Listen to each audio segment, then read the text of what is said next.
Assalamualaikum warahmatullahi wabarakatuh.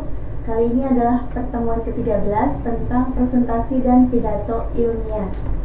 Nah, presentasi ilmiah itu merupakan penyajian karya tulis atau karya ilmiah seseorang di dalam forum undangan atau peserta. Nah, supaya efektif maka ada beberapa kiatnya. Pertama, audiens harus tertarik dengan kita.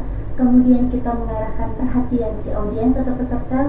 Kita harus pastikan si audiens fokus pada apa yang kita sampaikan, dan tentu saja tetap ada kode etiknya. Nah, sesuai dengan namanya, berkaitan dengan etika, ada beberapa nama. Ada yang disebut penyaji atau pemakalah yang berfungsi sebagai menyampaikan isi. Ada pemandu atau moderator untuk mengatur jalannya presentasi atau diskusi, termasuk waktu, penentu waktu. Kemudian juga ada pencatat atau notulen, ini yang berhubungan dengan mencatat hal-hal yang bersifat saran, komentar, pertanyaan, dan seterusnya. Lalu apa saja yang harus disiapkan untuk bahan sama pelaksananya? Ya, pasti ada alatnya. Maksudnya apa? Diperlukan alat bantu presentasi supaya audiensnya itu paham yang ingin disampaikan apa sih yang disampaikan, supaya lebih jelas. Yang pertama ada yang sifatnya konvensional seperti papan tulis. Terus juga kalau era sekarang itu menggunakan multimedia, ya, seperti LCD, slide, laptop, notebook, OHP waktu zaman dulu sebelum LCD.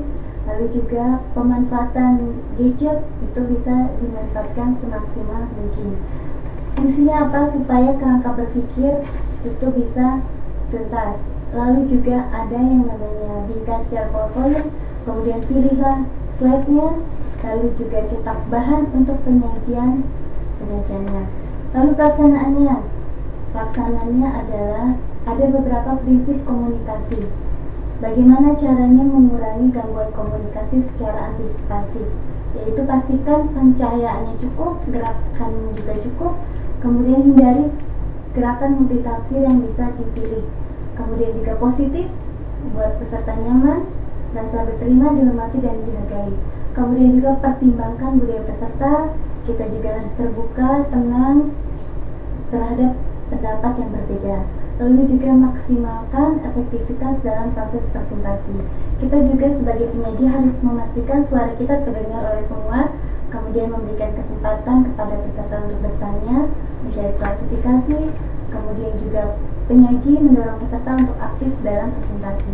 Penyaji juga harus bisa merespon peserta dalam kebutuhan peserta. Kemudian juga penyaji juga menyajikan media dengan efektif dan menarik. Lalu bagaimanakah kriteria berpidato atau berbicara di depan umum, atau istilah lainnya namanya public speaking.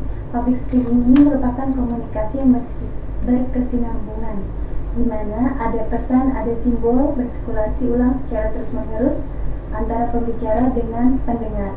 Tujuannya apa?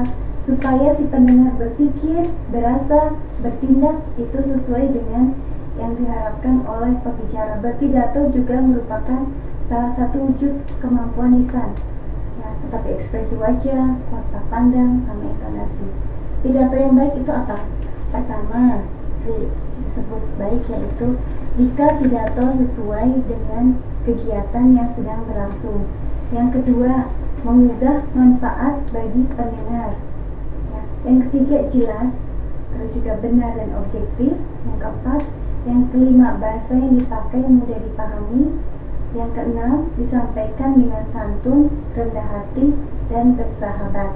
Lalu tata tertib sama etika pidato itu juga perlu. Tata tertibnya pasti pembukaan, ada isi, sama penutup. Pembukaan ini biasanya berupa sapaan, berupa salam juga kepada hadirat undangan yang hadir pada suatu acara. Isi ini hasilnya, penjabaran gagasan pokok apa yang mau disampaikan. Kemudian hasil penjabaran gagasan pokok tersebut perlu diperinci sesuai dengan waktu yang telah disediakan.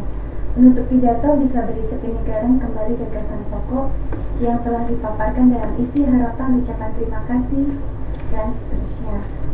Nah, etika berpidato ini penting. Kenapa? Karena kita usahakan audiens tidak tersinggung dengan yang kita sampaikan ataupun pihak panitia, dan juga diharapkan ada kerjasama yang baik, ada hormat menghormati, ada kejujuran, empati, ada persahabatannya juga.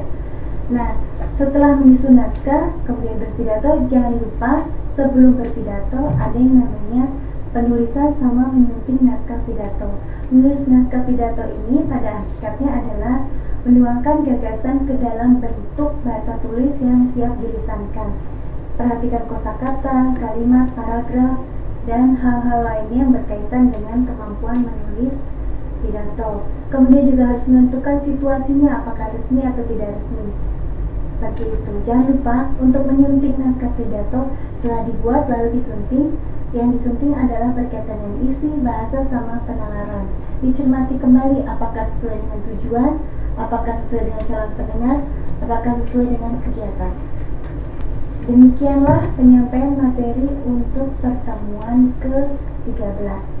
Assalamualaikum warahmatullahi wabarakatuh.